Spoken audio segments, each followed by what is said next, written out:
کہ نحمد و نصلی علی رسول الکریم اما بعد فاعوذ باللہ من الشیطان الرجیم بسم اللہ الرحمن الرحیم رب اشرح لی صدری ویسر لی امری واحلل عقدۃ من لسانی یفقہوا قولی رب زدنی علما رب زدنی علما رب زدنی علما اللہم انی اسألک علما نافعا ورزقا طیبا وعملا متقبلا اللہم لا سہل الا ما جعلتہ سہلا وانت تجعل الحزن اذا شئت سہلا آمین یا رب العالمین۔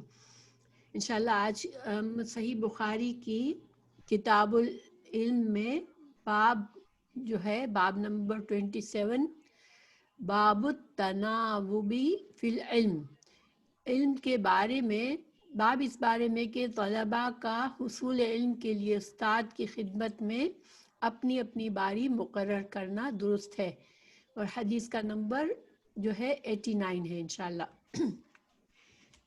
یہ حدیث لمبی ہے، امام بخاری اس کو کئی جگہوں پر لائے ہیں، مگر جیسے میں نے آپ کو بتایا کہ امام بخاری کسی حدیث کی کئی سند ہوتی ہیں اور کئی مختلف جگہوں پر اپنی کتاب میں لاتے ہیں اور مختلف باب باندھتے ہیں تاکہ مسائل کو ہمیں معلوم ہو کہ امام بخاری نے خود اس کتاب سے کون کون سے مسائل ڈھونڈے ہیں۔ تو انشاءاللہ بہت ہی فائدہ مند ہے یہ حدیث، کیونکہ اس میں آپ صلی اللہ علیہ وسلم کے گھریلو زندگی کے کچھ حالات ہمیں پتہ چلیں گے، جس سے ہمیں انشاءاللہ اپنا تزکیہ کرنے کی بھی انشاءاللہ موقع ملے گا۔ تو ہم حدیث کو پڑھتے ہیں۔ اعوذ باللہ من الشیطان الرجیم، بسم اللہ الرحمن الرحیم، اللہم صلی علی محمد۔ اوکے، تو اللہم صلی وسلم علی نبینا محمد۔ انشاءاللہ اب شروع کرتے ہیں۔ باب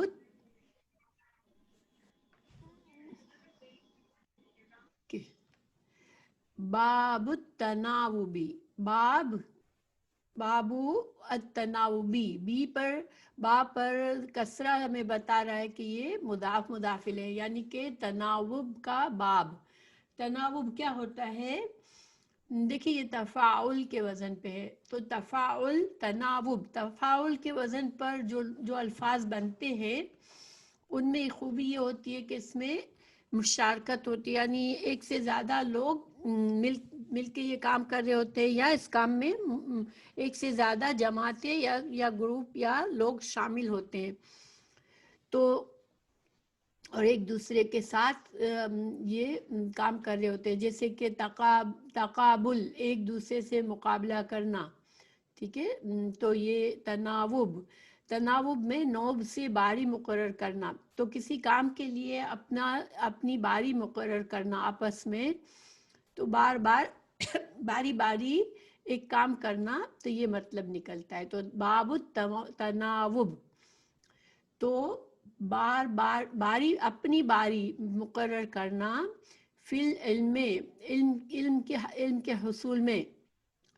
تو کیا مطلب ہے کہ اگر انسان جو ہے ظاہر ہے کہ دنیا میں انسان کے لیے روزی کمانا بھی ہے، اپنے مسائل، زندگی کے مسائل کو بھی ٹیکل کرنا ہے، لوگوں سے معاملہ بھی کرنا ہے، یعنی کہ انسان کی کئی ذمہ داریاں ہیں اس دنیا میں۔ انسان یہ نہیں ہے کہ صرف آ کر بس ہمیں ہر چیز ہماری آرام سے مل جائے گی اور ہم بیٹھ کے سکون سے بس اللہ کی عبادت کریں۔ یہ دنیا اس پرپس سے نہیں بنی ہے، اس دنیا میں ہمیں اپنی زندگی کے کاروبار بھی چلانا ہے، اور ساتھ ساتھ ہم کو اپنے دین کو سیکھنا اور سکھانا بھی ہے، اور اپنے عمل کو اپنے دین کے علم کے مطابق کرنا ہے۔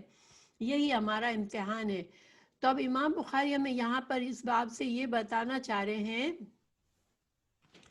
کہ جو انسان اپنی ضروریات زندگی کے لیے مصروف ہو، اس کو روزی کمانے کے لیے وقت نہ ملتا ہو، تو پھر وہ ایک طریقہ یہ اختیار کرے کہ کچھ دن مقرر کر لے، کچھ وقت مقرر کر لے دین کا علم حاصل کرنے کے لیے، اور کچھ مقرر کر لے اپنی دنیا کے معاملات کے لیے، اور اس کے لیے وہ اپنے کسی دوست یا ساتھی یا پڑوسی کے ساتھ باری بھی مقرر کر سکتا ہے کہ علم کے حصول میں ایک شخص ایک دین سیکھ کر دوسرے دن دوسرا سیکھے، اور وہ ایک دوسرے سے کو ساری انفارمیشن ایک دوسرے کو سارا جو کچھ سیکھا وہ ایک دوسرے کو سکھا دے.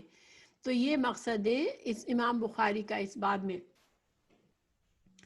تو انشاءاللہ ہم آگے بڑھتے ہیں، حدیث کو پڑھتے ہیں.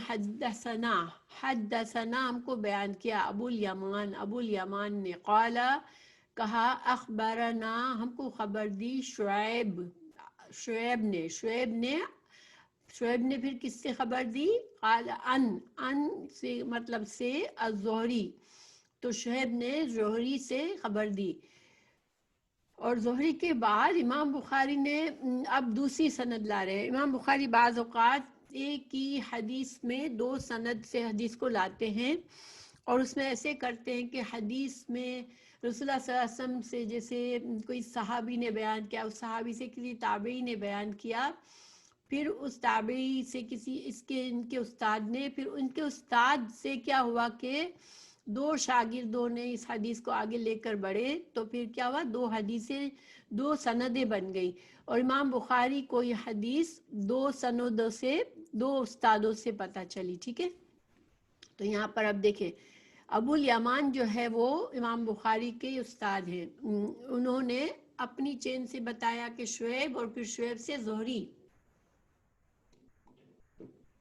اب یہ ہا جو ہے یہ ایک نشانی ہوتی ہے ہمارے لیے کہ اب امام بخاری اپنے تحویل سند کر رہے ہیں، یعنی کہ دوبارہ سے نئے سرے سے شروع کر رہے ہیں دوسری سند.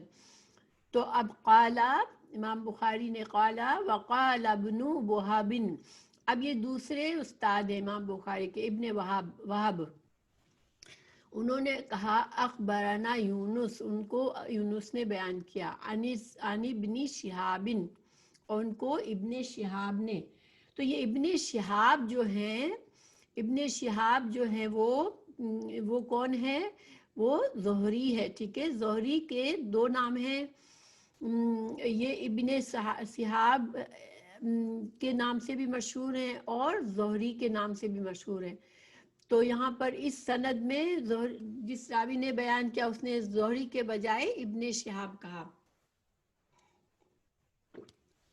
تو گویا دو سندیں شروع سے چلی، امام بخاری کے ٹیچر، پھر ان کے ٹیچر، پھر زہری.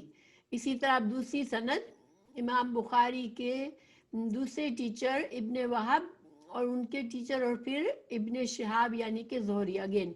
اب زہری کے بعد والے جو راوی ہیں وہ سارے اب ایک ہی چین ہے. ٹھیک ہے، ایک ہی، اب باقی ایک ہی سند ہے. تو اس کو تحویل سند کہتے ہیں، اور یہ اختصار کے لیے امام بخاری دو سندوں کو ملا کر کرتے ہیں.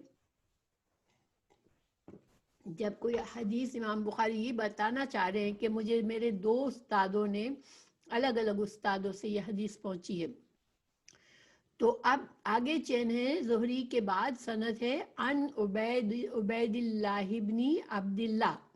ٹھیک ہے، ابی ثور عن عبد اللہ ابن عباس عن عمر قال. تو یہ سند جو ہے یہ امام حضرت عمر رضی اللہ عنہ، عمر بن خطاب رضی اللہ عنہ کی حدیث ہے. وہ راوی ہیں، صحابی جو ہیں وہ عمر رضی اللہ عنہ ہیں،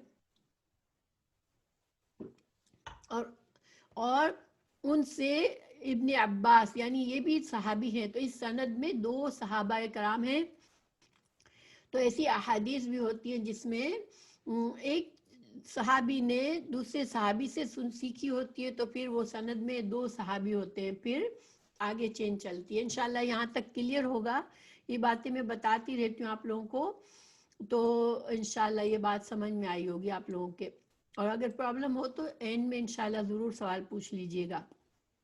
اچھا، اب کیا ہے، حضرت عمر فاروق بتا رہے ہیں رضی اللہ عنہ، قال کہا انہوں نے، کنتو میں تھا، انا میں، و جارن اور میرا ایک پڑوسی، جارن لی میرا ایک پڑوسی، من الانصار جو کہ انصار میں سے تھا، یعنی کہ حضرت عمر کا جو صحابی تھا، جو دوست تھا، پڑوسی تھا، وہ انصار تھا.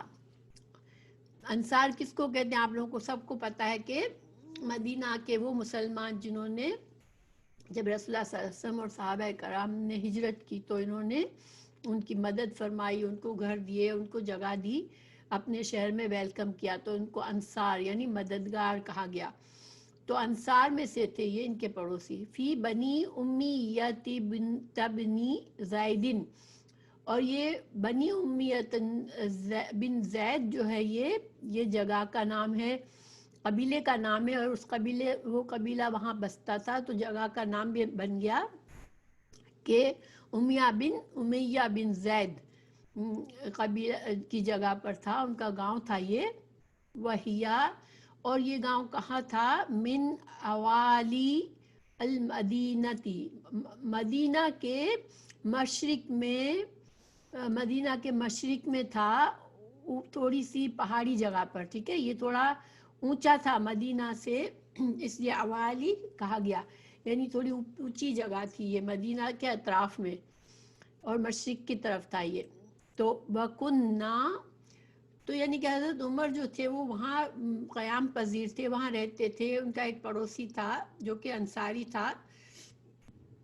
اس پڑوسی کا نام جو ہے یہاں پر نہیں ہے، مگر علماء نے اس کے تحقیق سے دو نام میں سے کوئی ایک ہے، دو نام بتائے جاتے ہیں، ایک عتبان بن مالک اور ایک اوس بن خولہ۔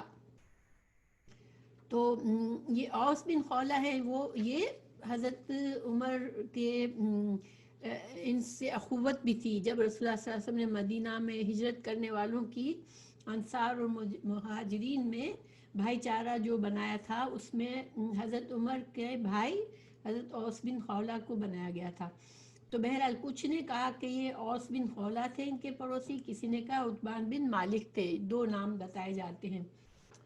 تو اب یہ پڑوسی کے ساتھ آپ حضرت عمر کیا کرتے تھے کہ وَكُنَّا، اور تھے ہم دونوں، یہ تثنیہ ہے، کننا ہم دونوں کیا کرتے تھے؟ نتناوبو، ہم اپنی اپنی باری مقرر کرتے تھے، النزولا، نازل ہونے کی یعنی اترنے کی، چونکہ اونچی جگہ تھی تو اتر کر مدینہ میں جانے کی باری رکھی تھی دونوں نے، علی رسول اللہ صلی اللہ علیہ وسلم، رسول اللہ صلی اللہ علیہ وسلم کی مجلس میں جانے کی باری رکھی تھی، کیونکہ وہ وقت تھا کہ آپ صلی اللہ علیہ وسلم پر وحی بھی نازل ہو رہی تھی، دین کے احکامات بھی پتہ چل رہے تھے، وعلیکم السلام ورحمۃ اللہ غازیہ، دین کے احکامات پتہ چل رہے تھے، اور وہ وقت تھا جس میں مسلمان جو تھے وہ حریص تھے کہ زیادہ سے زیادہ آپ صلی اللہ علیہ وسلم کی محفل میں رہیں اور دین کو سیکھے۔ تو اب چونکہ حضرت عمر رضی اللہ عنہ کے لیے ممکن نہیں تھا کہ ایوری ڈے روز اپنا گھر چھوڑ کے آتے مدینہ اور آپ صلی اللہ علیہ وسلم کی صحبت میں دن گزارتے، حالانکہ یہ ان لوگوں کی خواہش ہوتی تھی، مگر اپنے کام دھندے کے لیے وہ ایک دن آتے تھے اور ایک دن اپنے پڑوسی کو بھیجتے تھے۔ پھر یہ کیا کرتے تھے؟ ینزلو، ایک دن وہ اترتا تھا، یومن ایک دن، وانزلو اور میں اترتا تھا، یومن ایک دن، وَإِذَا أَنزَلْتُ اور جس دن میں اترتا، جئتُہُ تو میں لے کر آتا اس کے پاس، بِخَبَرٍ ساری خبریں، ذَلِكَ یہ ذَلِكَ الْيَوْم اس دن کی جو بھی خبر ہوتی تھی، من الوحی وحی میں سے، یا وغیرہ یا پھر جو کچھ بھی آپ صلی اللہ علیہ وسلم کے فرمان ہوتے تھے، جو نئے معاملات مسلمانوں کے لیے پیش آتے تھے، وہ ساری اہم دینی خبریں، دین کا علم، سارا کچھ جب میں جاتا تو میں لے کر آتا اور اپنے ساتھی کو بتاتا تھا سارا کچھ۔ وَإِذَا اور جب نزلہ جب وہ اترتے تھے، فعلا تو وہ بھی ایسے ہی کرتے تھے، مثلا جس طرح میں ساری خبریں لے کر آتا تھا، اسی طرح وہ بھی ساری خبریں اس دن کی لے کر آتے تھے۔ فنزلہ تو پھر نازل ہوئے یعنی اترا، صاحبی میرا صاحب، میرا دوست، الانصاری انصاری دوست، یوم نوبتہی، جس دن ایک دن اس کی باری میں وہ اترا، ٹھیک ہے، جس دن کی بات بتا رہے اس دن ان انصاری صحابی کی باری تھی جانے کی. تو پھر کیا ہوا، اب یہاں پر تھوڑا سا چونکہ یہ اختصار سے ٹکڑا یہاں پر بتایا حدیث کا، تو یہاں تھوڑا سا پورا نہیں ہے، مگر دوسری روایت سے ہمیں پتہ چلتا ہے، امام بخاری کی دوسری جگہ پر بیان کیا ہے اس میں سے، کہ وہ عشاء کے بعد آیا تو پھر اس نے کیا کیا، ضربا، اس نے پیٹا، بابی، میرے دروازے کو اس نے کھٹکھٹایا، یعنی زور زور سے کھٹکھٹایا، ضربن مارنا، شدیدن، یعنی کہ کوئی انسان ایک دم سے پریشان یا بے چینی کے حالت میں جس طرح سے آ کر جب دروازہ کھٹکھٹائے تو وہ ایک شدت سی ہوتی ہے، تو اس نے زور سے کھٹکھٹایا دروازہ. فقال، اور اس نے کہا، اسمہ، اسمہ کا مطلب، سما کا مطلب یہاں، ٹھیک ہے، کیا یہاں ہے وہ، یعنی کہ انہوں نے آواز دے کر پوچھا کہ کیا حضرت عمر ہیں یہاں پر، اور ان کا یہ مقصد تھا کہ کیا سو تو نہیں گئے، موجود ہے وہ. اسمہ، کیا وہ موجود ہیں. ففزعت، اب حضرت عمر بتا رہے ہیں کہ میں گھبرا گیا، یعنی کہ اس طرح اس انداز میں اس نے جو دروازہ کھٹکھٹایا میں گھبرا گیا. الیہ، تو گھبراہٹ کے ساتھ میں اس کے پاس آیا. فقال، تو میں نے کہا، قد، تحقیق نہیں، اس شخص نے کہا، فقالا، تو ان صحابی نے کہا، انصاری صحابی نے، قد، تحقیق، یعنی یہ تاکید کے لیے ہے، حدثا امر عظیم. حدثا کا مطلب ہوتا ہے کوئی اچانک کوئی نئی بات کا ہونا، ٹھیک ہے. دیکھیں کوئی بات ایک پہلے سے نہیں ہوتی اور پھر وہ ہمیں پتہ چلتی ہے تو حادثہ کہتے ہیں. حادثہ بھی اسی سے ہے، ہم اردو میں کہتے ہیں نا حادثہ پیش آ گیا. حادثہ کیا ہوتا ہے کہ وہ پیدا ہوتا ہے، اچانک سے کوئی ایسا معاملہ ہو جاتا ہے. تو حادثہ واقعہ ہو گیا ہے، پیش آ گیا ہے، امرن، ایک معاملہ، عظیم، بہت بڑا. اس شخص نے بتایا کہ یہ بہت بڑی بات ہو گئی ہے. بہت گھبراہٹ کے ساتھ اس نے کہا، فدخلت، تو میں داخل ہوا. اب یہاں پر تھوڑا پھر یہاں پر اس ٹکڑے میں امام بخاری نے نہیں مینشن کیا، لیکن دوسری جگہ پر ہے کہ حضرت عمر فوراً انہوں نے اپنے کپڑے پہنے اور فوراً سے مدینہ گئے. اور پھر کیا ہوا، فدخلت، پھر اب دیکھیں یہاں بھی تھوڑا سا مسنگ ہے، میں انشاءاللہ پڑھوں گی لیکن میں یہاں صرف آپ کو گیپس پورے کر رہی ہوں. وہ مسجد میں گئے، صبح کی نماز رسول اللہ صلی اللہ علیہ وسلم کے پاس پڑھی، مگر آپ صلی اللہ علیہ وسلم اپنے معمول کے مطابق فجر پڑھنے کے بعد صحابہ کرام سے باتیں کرتے تھے، بیٹھتے تھے، مگر اس دن آپ صلی اللہ علیہ وسلم بس نماز پڑھا کر چپ چاپ فوراً سے چلے گئے. اور اپنے ایک بالا خانہ تھا مسجد میں جس پہ ایک سیڑھی لگی ہوئی تھی، تو اس سیڑھی سے چڑھ کے اپنے کمرے میں، اپنے بالا خانہ میں چلے گئے. حضرت عمر فاروق کو موقع نہیں ملا کہ رسول اللہ صلی اللہ علیہ وسلم سے کچھ پوچھتے. تو اب کیا ہوا، وہ گئے، پریشان تھے ظاہر ہے. تو پھر کیا ہوا، فدخلت، تو میں داخل ہوا، اعلی حفصہ، وہ اپنے بیٹی حفصہ کے گھر گئے، کیونکہ حضرت حفصہ جو تھی آپ صلی اللہ علیہ وسلم کی زوجہ تھی، ٹھیک ہے.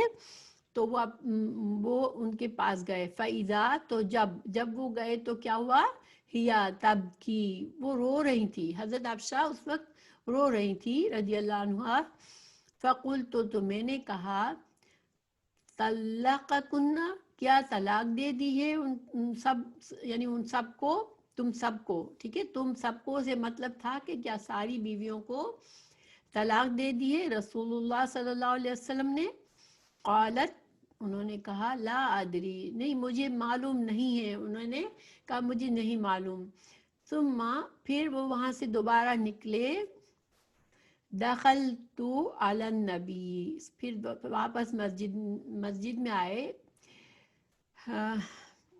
اور اب یہاں بھی کافی کچھ مس ہے، انشاءاللہ ہم دوسری ابھی جو پڑھیں گے تاکہ آپ کو پتہ چلے گا کہ فوراً سے حضرت رسول اللہ صلی اللہ علیہ وسلم نے ان سے بات نہیں کی تھی، بلکہ ان کو بار بار جا کے وہ آپ صلی اللہ علیہ وسلم نے ایک دربان رکھا تھا دروازے پر تو وہ بار بار جا کے اس سے پوچھتے حضرت عمر کہ مجھے میرے لیے اجازت لو. وہ جاتا پھر آتا اور کہتا آپ صلی اللہ علیہ وسلم کو میں نے بتایا مگر وہ خاموش رہے.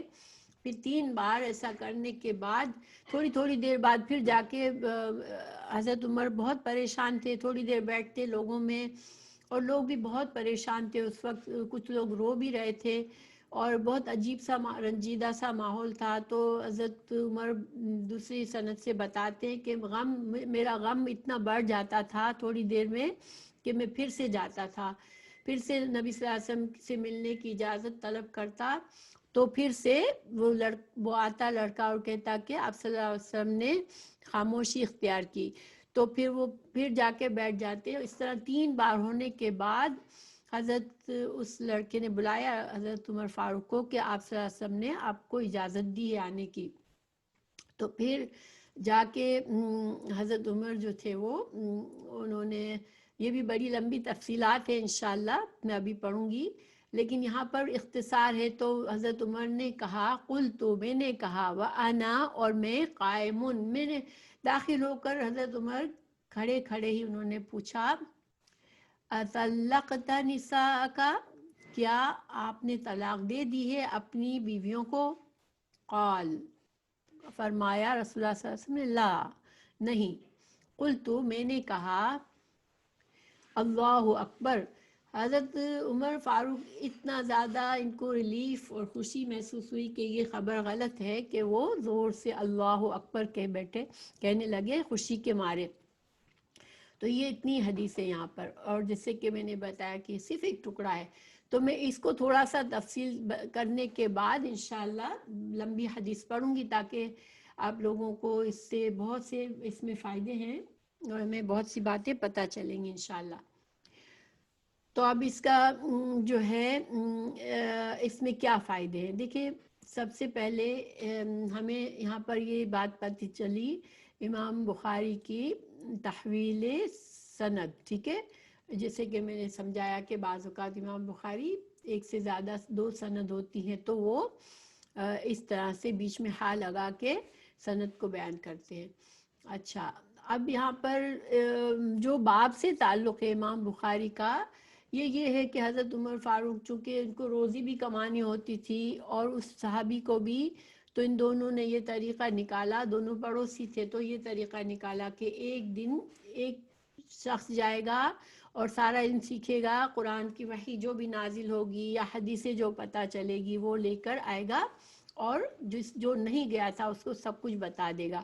اس طرح سے ان دونوں کو ہر بات پتہ چل سکتی تھی تو اور اپنا کام بھی چلا سکتے تھے.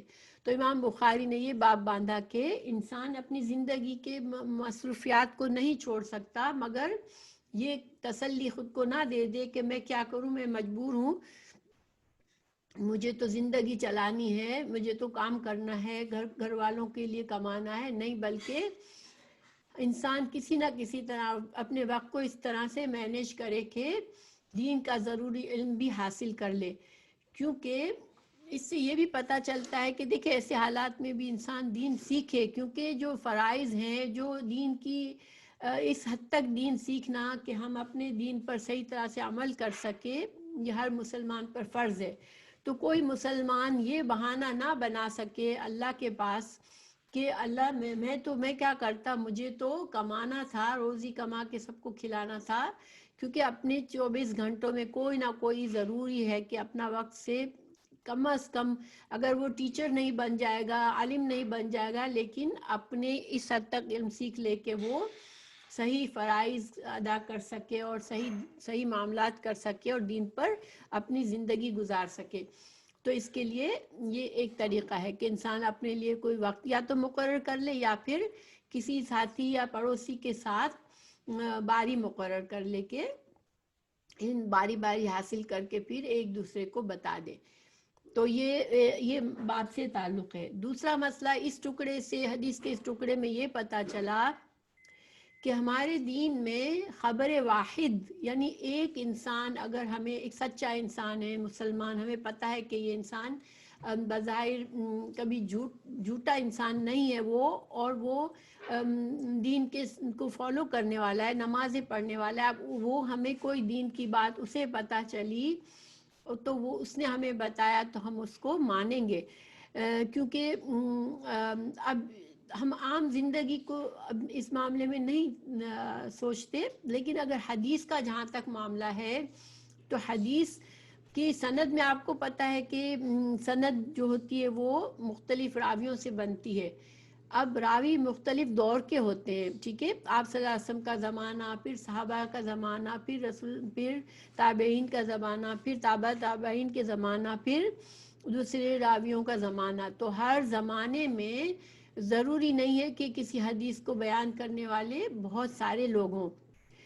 ایسا ہو سکتا ہے کہ کسی زمانے میں صرف ایک ہی آدمی نے اس حدیث کو سنا اور اس نے آگے بتایا۔ اب اس حدیث میں صرف کہیں چونکہ ایک آدمی رہ گیا تو اس کو خبر واحد کہہ دیا، ٹھیک ہے۔ خبر احاد جو ہے اس کے ایک فقہی اصطلاحی نام بھی ہے، وہ مختلف ڈیفینیشن ہے، اس پر میں نہیں جا رہی ہوں، لیکن یہاں پر مقصد ہے کہ اگر ایک کی سند میں کہیں رہ گیا آدمی تو کچھ لوگوں نے یہ آبجیکشن لیا کہ بھئی صحیح حدیث میں اگر کہیں پر ایک آدمی رہ گیا ہوگا تو ہم اس حدیث کو پھر قطعی دلیل نہیں مانیں گے۔ قطعی دلیل کیا ہے کہ جس میں کوئی شک نہیں ہے، یہ دین کا، ہمارے دین کی شریعت کا حصہ ہے، اس میں جو حکم ہے اس کو عمل کرنا اس پر ضروری ہے۔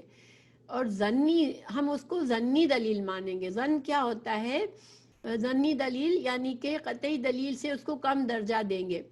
تو یہ ایسا کیوں لوگوں نے سوچا کہ پھر کچھ لوگوں نے اگر ایک خبر واحد ہے تو پھر اس کو اس میں سے کوئی حکم ثابت ہو رہا ہے، اس کو لینے کے بجائے اپنے غور و فکر اور قیاس سے اس مسئلے کا حل ڈھونڈا، ٹھیک ہے۔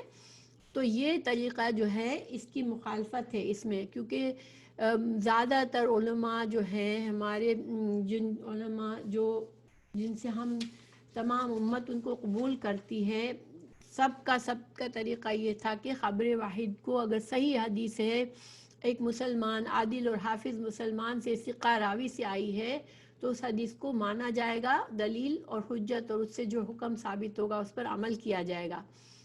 لیکن جن لوگوں نے اس کا اختلاف کیا اور کہا کہ نہیں، ہم خبر واحد کے مقابلے میں قیاس کو ترجیح دیں گے اور خبر واحد کو ہم ظنی دلیل سمجھتے ہیں، تو یہ بات جو ہے اس کی منفی کر رہے امام بخاری یہاں پر۔ اور جیسا کہ میں نے آپ کو بتایا کہ امام بخاری جو ہیں وہ اپنے زمانے میں جو بھی خرابیاں انہوں نے دیکھی جس سے آگے چل کر پرابلم ہو سکتے تھے، ان کی اصلاح کے لیے ابواب باندھے، اور خبر واحد کے اوپر پوری ایک کتاب انہوں نے لکھی جس میں کئی احادیث رکھی ہے، ٹھیک ہے۔ اور اس سے یہ ثابت کیا کہ صحابہ کرام بھی خبر واحد کو قبول کرتے تھے، تابعین کو بھی خبر واحد کو قبول کرتے تھے، اگر صحیح حدیث ہے تو اس کو قبول کرتے تھے، اس کے مقابلے میں غور و فکر سے کو ترجیح نہیں دیتے تھے۔ تو انشاءاللہ یہ بات میں نے پہلے بھی بتائی تھی، ہوپ فلی انشاءاللہ یہ آپ لوگوں کے لیے کلیئر ہوگی۔ تو اس حدیث سے یہ اس لیے پتہ چلتا ہے، یہ بات اس لیے ثابت ہوتی ہے کہ دیکھیں رسول اللہ صلی اللہ علیہ وسلم کی محفل میں ظاہری باتیں وحی کی باتیں ہوتی تھی، آپ صلی اللہ علیہ وسلم کے فرامین ہوتے تھے، اور یہ ساری باتیں جب یہ آ کر ایک دونوں کو بتاتے تھے تو وہ ایک ہی آدمی کی بات ہوتی تھی، ایک ہی آدمی سے ان کو ساری باتیں خبر چلتی تھی اور وہ اس پر یقین رکھتے تھے۔ اور آپ صلی اللہ علیہ وسلم کا بھی طریقہ تھا کہ صرف ایک آدمی کو کہیں بھیجتے تھے دین سکھانے کے لیے۔ تو خبر واحد جو ہے وہ حجت اور دلیل ہے، اگر بتانے والا مسلمان ہے، صادق، حافظ اور عادل ہے تو اس کی بات کو سچا مانا جائے گا۔ یہ دوسرا اس حدیث سے ہمیں فائدہ پتہ چلا۔ اب اس کے علاوہ اس حدیث میں ہمیں کیا باتیں پتہ چلی کہ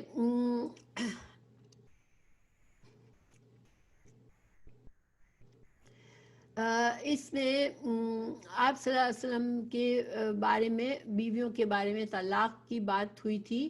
اب اس کو میں چونکہ جب دوسری ہم حدیث تفصیل سے پڑھیں گے تو اس کو مجھے سمجھانا آسان رہے گا، تو میں اس حدیث کے یہ دو فائدے بتا کر آگے بڑھتی ہوں انشاءاللہ۔ اس حدیث کو امام بخاری اور کئی مقامات پر لائے ہیں، تو اس کو بھی میں آپ کو انشاءاللہ مختصراً بتاؤں گی انشاءاللہ۔ تو اب ہم چلتے ہیں دوسری حدیث۔ یہ حدیث ہم پڑھتے ہیں، یہ آئی ہے کتاب النکاح میں، امام بخاری اس کو لائے ہیں، اور اس سے باب یہ باندھا ہے کہ آدمی اپنی بیٹی کو اس کے خاوند کے مقدمے میں نصیحت کرے تو کیسا ہے۔ یعنی اگر کسی بیوی کا اپنے شوہر کے ساتھ رویہ اچھا نہیں ہے تو لڑکی کا باپ لڑکی کو کی اصلاح کرے، اس کو سمجھائے، ٹھیک ہے۔ تو اب اور یہ ہمارے دین میں شریعت میں پسندیدہ ہے کہ باپ کی یہ ذمہ داری ہے۔ سوری فسیہ، آپ نے یہاں پر میں سوال کیا، انشاءاللہ کلاس کے بعد میں آپ کو جواب دوں گی، ٹھیک ہے، اوکے۔ تو یہ میں اس کی سند کو چھوڑ کے یہاں سے پڑھتی ہوں۔ حضرت عبداللہ بن عباس رضی اللہ عنہ نے بیان کیا کہ بہت دنوں تک میرے دل میں یہ خواہش رہی کہ میں عمر بن خطاب رضی اللہ عنہ سے نبی کریم صلی اللہ علیہ وسلم کی 2 بیویوں کے متعلق پوچھوں کہ جن کے بارے میں اللہ تعالیٰ نے یہ آیت نازل کی تھی۔ تو یہ آیت سورہ تحریم کی آیت ہے، اور اس میں اللہ سبحانہ تعالیٰ نے آپ صلی اللہ علیہ وسلم کی 2 بیویوں کے ساتھ کو ایک طرح سے تنبیہ کی اور ان پر عتاب، یعنی کہ اب اللہ تعالیٰ ناراض ہوا ان پر۔ تو اب وہ چونکہ حضرت ابن عباس جو تھے وہ بہت زیادہ قرآن کی تفسیر میں ان کو بہت زیادہ حریص تھے، اور جب یہ آیت نازل ہوئی سورہ تحریم میں آیت نمبر 1، جس کا ترجمہ ہے کہ یہ آیت یہاں پر ٹکڑا لکھا ہے انہوں نے، ان تتوبا الی اللہ فقد صغت قلوبکما، کہ تم دونوں اللہ سے توبہ کرو کیونکہ تم دونوں کے تمہارے دل جو ہیں وہ بگڑ چکے ہیں۔ تو یہ 2 یا 3 آیات ہیں جو یہاں پر نازل ہوئی ہیں۔ امام بخاری نے کتاب التفسیر میں الگ الگ ان آیت کو لائے ہیں۔ تو اب حضرت ابن عباس، چونکہ یہاں قرآن میں تو کسی کا نام نہیں ہے، تو حضرت ابن عباس کو یہ بات سمجھنی تھی کہ یہ آپ صلی اللہ علیہ وسلم کی کون سی 2 بیویاں ہیں جس کو یہاں پر ڈانٹا گیا۔ تو یہ سوال چونکہ حضرت حفصہ جو تھی وہ بھی حضرت عمر کی بیٹی تھی اور وہ رسول اللہ صلی اللہ علیہ وسلم کی بیوی تھی، اس لیے حضرت ابن عباس کو معلوم تھا کہ حضرت عمر فاروق کو اس معاملے میں پتہ ہے، اس وجہ سے وہ انتظار کرتے رہے، ان کو ہمت نہیں پڑتی تھی۔ دوسری حدیث میں پتہ چلتا ہے 1 سال انہوں نے انتظار کیا اس سوال کو پوچھنے کے لیے، پھر جب ان کو موقع ملا تو یہ پوچھا، ٹھیک ہے۔ ایک مرتبہ انہوں نے حج کیا، یعنی حضرت عمر جب حج پر گئے، اور اس وقت یہ امیر المومنین تھے، ٹھیک ہے، حضرت عمر فاروق کے خلافت کے زمانے میں یہ حضرت ابن عباس یہ حدیث بیان کر رہے ہیں کہ وہ حج میں گئے، ان کے ساتھ میں بھی حج میں گیا۔ ایک جگہ جب وہ راستے سے ہٹ کر قضائے حاجت کے لیے رک گئے تو میں بھی ایک برتن میں پانی لے کر ان کے ساتھ راستے سے ہٹ گیا۔ پھر انہوں نے قضائے حاجت کی اور واپس آئے تو میں نے ان کے ہاتھوں پر پانی ڈالا اور پھر انہوں نے وضو کیا۔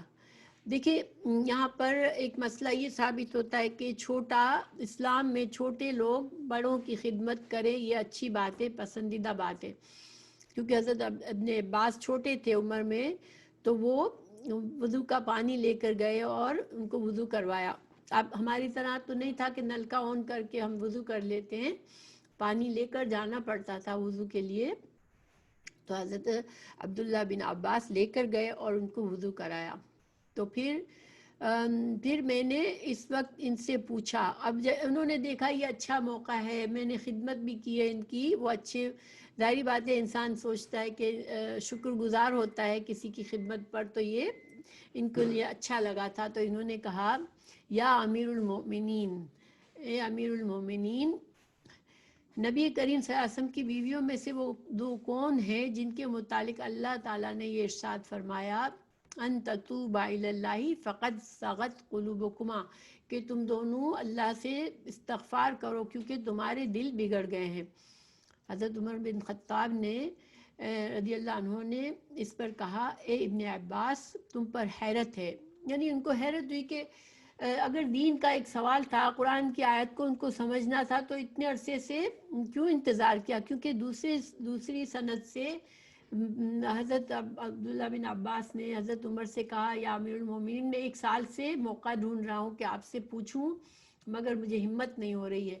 تو اس پر حضرت عمر نے کہا کہ مجھے تم پر حیرت ہے کہ تم نے کیوں دین کا سوال، تمہیں پوچھ لینا چاہیے تھا۔ پھر بولے وہ عائشہ اور حفصہ ہے۔ تو یہاں پر مسئلہ یہ ثابت ہوا کہ دین کا علم اگر ہمیں اخلاص ہماری نیت میں یہ کہ ہم دین کی کوئی بات سمجھ نہیں آ رہی پوچھنا ہے تو پھر شرم و حیا یا تکلف نہیں کرنا چاہیے، انسان کو پوچھ لینا چاہیے۔ اور یہاں پر حضرت عبداللہ بن عباس کی یہ حرص کہ وہ 1 سال ایک مسئلے کو دل میں رکھا کہ مجھے یہ آیت کو صحیح طرح سے سمجھنا ہے، تو وہ اس کے لیے انتظار کیا اور موقع ڈھونڈا۔ تو کس قدر ان کے دل میں حرص تھی ان کی۔ پھر دوسری بات یہ کہ میں نے آپ کو بتایا کہ جو حدیث بتانے والے ہوتے ہیں راوی، ان کو ہمیشہ یہ خواہش ہوتی ہے کہ ان کی حدیث کی سند عالی بنے۔ سند عالی آپ کو پتہ ہے کون سی ہوتی ہے؟ میں نے بتا چکی ہوں کہ وہ سند ہوتی ہے جس میں رسول اللہ صلی اللہ علیہ وسلم سے کم تر واسطہ ہو۔ تو حضرت عباس اس کو کسی اور سے بھی پوچھ سکتے تھے، لیکن چونکہ پتہ تھا ان کو کہ حضرت عمر فاروق جو تھے وہ ڈائریکٹ اس معاملے کا علم مجھے دیں گے تو میری سند زیادہ عالی بنے گی، انہوں نے ان سے پوچھا ڈائریکٹ۔ تو یہ مسئلہ بھی ثابت ہوا کہ سند کو عالی کرنے کے لیے انسان بیچ کے واسطوں کو چھوڑ کے ڈائریکٹ بڑے استاد جن سے دوسرے لوگوں نے سیکھا ہے ان کے پاس جا کے مسئلہ پوچھے، ٹھیک ہے؟ اور یہ راویوں کا طریقہ تھا، اور سند عالی کو زیادہ پسند کیا جاتا تھا۔ جس حدیث کی سند عالی ہوتی تھی اس کی اہمیت ہوتی تھی۔ پھر حضرت عمر نے بتایا کہ یہ عائشہ اور حفصہ رضی اللہ عنہما تھی، تو اب صرف اتنا ہی نہیں بتایا بلکہ حضرت عمر نے زیادہ تفصیلات بھی بتائی، ٹھیک ہے؟ تو تفصیل کے ساتھ حدیث بیان کرنی شروع کی انہوں نے۔ تو اس سے پتہ چلا ایک استاد سے جب سوال کیا جائے تو وہ اچھی طرح سے اس بات کو سمجھانے کے لیے اگر کوئی اور واقعات بھی بیان کرنے پڑے، بیک گراؤنڈ بھی بتانا پڑے تو اس کو بتائے اور اچھی طرح سے اس کو بات کو مسئلے کو واضح کرے طالب علم کے پاس۔ تو انہوں نے کہا میں اور میرے ایک انصاری پڑوسی جو بنو امیہ بن زید سے تھے اور اوالی مدینہ میں رہتے تھے، ہم نے اوالی سے رسول اللہ صلی اللہ علیہ وسلم کی خدمت میں حاضر ہونے کے لیے باری مقرر کر رکھی تھی۔ ایک دن وہ حاضری دیتے اور ایک دن میں حاضری دیتا۔ جب میں حاضر ہوتا تو اس دن کی خبریں وہی سے متعلق ہوتی تھی اور دوسری چیزیں یعنی وغیرہ ہی، اور اپنے پڑوسی سے بیان کرتا، اور جس دن وہ حاضر ہوتے تو وہ بھی اسی طرح کرتے۔ ہم قریشی لوگ اپنی عورتوں پر غالب تھے۔ اب حضرت عمر ایک اور اپنی دل کی بات بتا رہے ہیں، ایک بیک گراؤنڈ بتا رہے ہیں کہ جو کچھ ہوا جس میں حضرت عمر نے کس طرح ریئیکٹ کیا، اس کی وجہ کیا تھی، ٹھیک ہے؟ تو اب یہ دوسرا واقعہ بتا رہے ہیں امام حضرت عمر رضی اللہ عنہ، یہ بتا رہے ہیں کہ ہم قریش کے لوگ اپنی عورتوں پر غالب تھے، لیکن جب ہم مدینہ تشریف آئے تو یہ لوگ ایسے تھے کہ عورتوں سے مغلوب تھے۔ ہماری عورتوں نے بھی انصار کی عورتوں کا طریقہ سیکھنا شروع کر دیا۔ تو ایک دن میں نے اپنی بیوی کو ڈانٹا تو اس نے بھی میرا ترکی بترکی جواب دیا، یعنی ان کی بیوی نے بھی پلٹ کر ان کو غصے سے جواب دیا۔ میں نے اس کے اس طرح جواب دینے پر ناگواری کا اظہار کیا۔ حضرت عمر کو یہ بات پسند نہیں آئی کہ ان کی بیوی نے ان کو غصے سے جواب دیا، تو انہوں نے کہا کہ میرا جواب دینا تمہیں برا کیوں لگتا ہے؟ یعنی ان کی بیوی نے ان سے کہا کہ جب میں تمہیں کوئی جواب دیتی ہوں تمہاری بات کا تو تمہیں برا کیوں لگتا ہے؟ اللہ کی قسم نبی کریم صلی اللہ علیہ وسلم کی بیویاں بھی ان کو جواب دے دیتی ہیں، اور بعض تو رسول اللہ صلی اللہ علیہ وسلم سے ایک دن ایک رات تک الگ رہتی ہیں۔ تو میں اس بات پر کانپ گیا۔ حضرت عمر کا دل ڈر گیا کہ اچھا ایسا ہوتا ہے، اور کہا کہ میں ان میں سے جس نے بھی یہ معاملہ کیا یقیناً وہ نامراد ہوئی۔ اب دیکھیں اتنی بات کو سمجھتے ہیں ہم۔ یہ ٹکڑا دوسری حدیث میں اسی امام بخاری لائیں، اس میں اس طرح سے ہے کہ حضرت عمر نے کہا کہ ہم مکہ کے لوگ عورتوں کو بہت زیادہ اہمیت نہیں دیتے تھے، ان کی بات کو ان کی بات کو سنتے نہیں تھے، کسی معاملے میں ہم ان کو بولنے نہیں دیتے تھے اور ان کو دبا کے رکھتے تھے، لیکن اللہ تعالیٰ نے عورتوں کے حقوق بیان کیے جب، تو پھر ہمیں سمجھ آئی اور ہم نے عورتوں کی عزت کی اور عورتوں کے ساتھ نرمی کا معاملہ کیا۔ تو یعنی کہ دو باتیں ہیں یہاں پر۔ امام حضرت عمر نے یہ وجہ بھی بتائی کیونکہ مکہ میں یہ لوگ عورتوں کو زیادہ اہمیت نہیں دیتے تھے، لیکن انصار کے لوگ یعنی کہ جو مدینہ کے لوگ تھے وہاں پر دوسرا طریقہ رائج تھا کہ عورتیں برابر کی دوستانہ تعلق رکھتی تھی، معاملات میں مشورہ بھی دیتی تھی ایک دوسرے سے، کبھی اونچ نیچ بات ہو جاتی تھی تو ایک دوسرے کے سامنے جواب بھی دے دیا جاتا تھا۔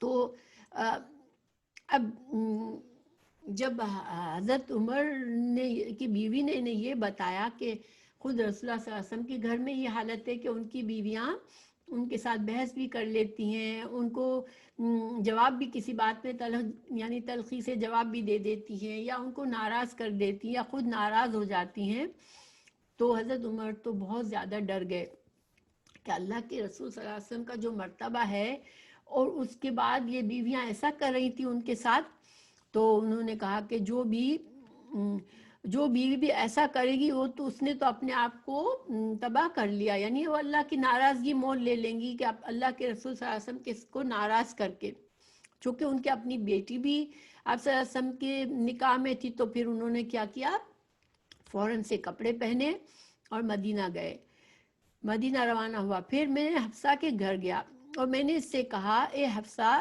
کیا تم میں سے کوئی بھی نبی کریم صلی اللہ علیہ وسلم سے ایک ایک دن رات تک غصہ رہتی ہے؟ انہوں نے کہا جی ہاں، کبھی ایسا ہو جاتا ہے۔ میں نے اس سے کہا کہ پھر تم نے اپنے آپ کو خسارے میں ڈال لیا اور تم نامراد ہوئی، کیا تمہیں اس کا کوئی ڈر نہیں کہ نبی کریم صلی اللہ علیہ وسلم کے غصے کی وجہ سے اللہ تم پر غصہ ہو جائے اور پھر تم تنہا ہو جاؤ؟ خبردار، کبھی بھی نبی حضرت صلی اللہ علیہ وسلم کو جواب دیا تو نہ حضرت صلی اللہ علیہ وسلم کو کبھی ان سے روٹھ کے ناراض ہوئی کبھی، تو یعنی کہ اپنی بیٹی کو منع کیا کہ نہ کبھی ان کو جواب دینا، کسی بات میں سامنے تڑک کر جواب نہیں دینا، اور نہ ہی ان سے ناراض ہو کے روٹھ جانا حضرت صلی اللہ علیہ وسلم، اور اگر تمہیں کوئی ضرورت ہو تو مجھ سے مانگ لیا کرو۔ تمہاری سوکن، یعنی کہ یہاں پر سوکن لکھا ہوا ہے لیکن عربی میں پڑوسن لکھا ہوا ہے، ٹھیک ہے، کیونکہ حضرت عائشہ بھی آپ صلی اللہ علیہ وسلم کی وائف تھی، زوجہ تھی، اور حضرت حفصہ بھی، تو یہ رشتہ جو ہے وہ جیسے ایک طرح سے یہ ایسا رشتہ ہے کہ جس میں حسد بغض جو ہے وہ ایک فطری چیز ہے۔ کوئی بھی عورت اپنے شوہر کے ساتھ کو کسی اور عورت کے ساتھ شریک ہونا اس کے لیے بہت مشکل اور آزمائش ہوتی ہے، لیکن حضرت عمر نے اپنی بیٹی کو سمجھایا کہ حضرت عائشہ جو ہے وہ تم سے زیادہ خوبصورت بھی ہے اور حضور اکرم کو تم سے زیادہ پیاری ہے، یعنی حضرت عائشہ رضی اللہ عنہ کا ایک مقام اور مرتبہ تھا، ان کی عظمت تھی، اور رسول اللہ صلی اللہ علیہ وسلم کو وہ پیاری تھی بہت، کیونکہ ان کے والد بھی ان کو بہت پیارے تھے، حضرت ابوبکر صدیق سے بھی بہت محبت تھی۔ پھر حضرت عائشہ جو تھی وہ اللہ کی طرف سے ایک طرح سے آپ صلی اللہ علیہ وسلم کو خواب بھی آیا تھا کہ وہ ریشم میں لپیٹ کر حضرت عائشہ کو ان کو پیش کیا گیا تھا، ایک اللہ کی طرف سے جیسے تحفہ تھا ان کے لیے۔ ہاں انشاءاللہ میں اوالی یعنی بلند جگہ، ٹھیک ہے، ایک پڑوس مدینہ کے آس پاس میں بلندی تھی، آپ کو پتہ ہے پہاڑ ہے نا وہاں پر، تو بلندی کی جگہ پر وہ تھے، اوالی کا مطلب وہ بلندی کی جگہ۔ تو بہرحال اب یہ بات سب کو پتا تھا کہ حضرت عائشہ جو ہے وہ آپ صلی اللہ علیہ وسلم کی پیاری ہیں، اور آپ صلی اللہ علیہ وسلم نے خود بھی کہا کہ مجھے عائشہ سے بہت پیار ہے، تو اب یہ اپنی بیٹی کو سمجھا رہے ہیں کہ تم غلط فہمی میں نہ رہنا، یعنی کہ حضرت عائشہ کو چونکہ وہ لاڈلی بیوی ہیں تو وہ اگر کوئی ناز نخرہ دکھائے آپ صلی اللہ علیہ وسلم کے، روٹ جائے آپ سے یا کوئی بات سامنے کہہ دے تو تم ان کو کاپی نہ کرنا، تم ان کی طرح نہ کرنا، کیونکہ تمہارا وہ مقام نہیں ہے. تو تم کسی غلط فہمی میں نہ مبتلا ہو جانا. ان کا اشارہ عائشہ کی طرف تھا. تو اب دیکھیں یہاں تک کا میں ٹکڑا پہلے آپ کو سمجھاتی ہوں، ٹھیک ہے، کہ کیا اس میں کیا کیا احکامات ثابت ہوئے. دیکھیں حضرت عمر کو معلوم نہیں تھا اس بات کا، وہ ایک پرانی عادت تھی ان کی کہ وہ بیویوں کے ساتھ سختی کرتے تھے، ان کو کوئی زیادہ اہمیت نہیں دیتے تھے، کسی معاملے میں ان کی بات نہیں سنتے تھے.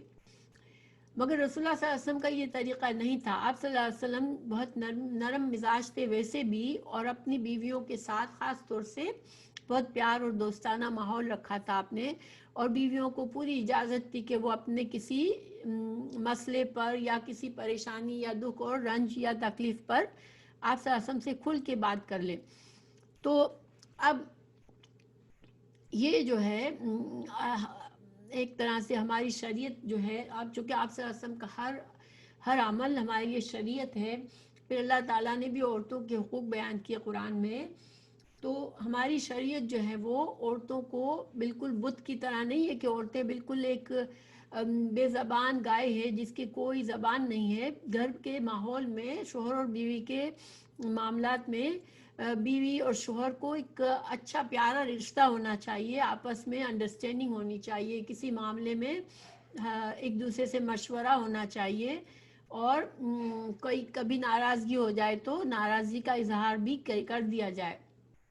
ہاں ظاہری بات ہے بد زبانی اور بد سلوکی اور انسان کا برا اخلاق بالکل پسندیدہ نہیں ہے کہ لڑنا جھگڑنا ہو انسان کا، لیکن یہ رشتہ اتنا اہم ہے کہ اس میں یہ چیزیں ہو جاتی ہیں. آپ کو بعض معاملات میں اپنے شوہر سے کھل کر بات کرنی پڑتی ہے.